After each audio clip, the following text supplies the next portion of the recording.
Endi esa sizlar bilan HGT ilovasida kommunal to'lovlarni amalga oshirishni o'rganamiz.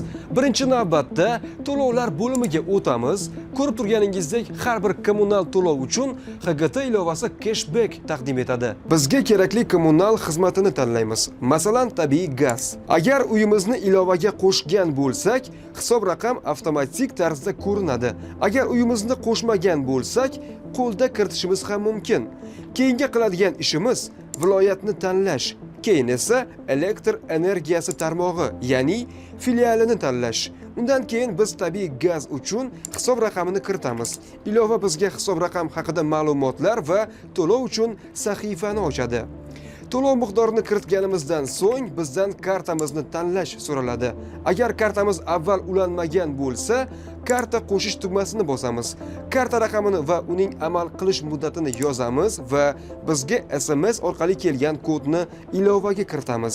Endi bizda kommunal to'lovlar uchun bank kartasi mavjud. To'lash tugmasini bosib, kommunal to'lovni amalga oshiramiz va cashbackni qo'lga kiritamiz. Qandaydir muammo yoki savollaringiz bo'lsa, bizning HGT yordam markaziga Telegram orqali murojaat qilishingiz yoki qo'llab-quvvatlash markazi raqamlariga telefon qilishingiz mumkin. Sizga menejerlarimiz tez fursatda aloqaga chiqib, muammoingizni hal qilishadi. Ilovani yuklab olish uchun havola ustiga bosing.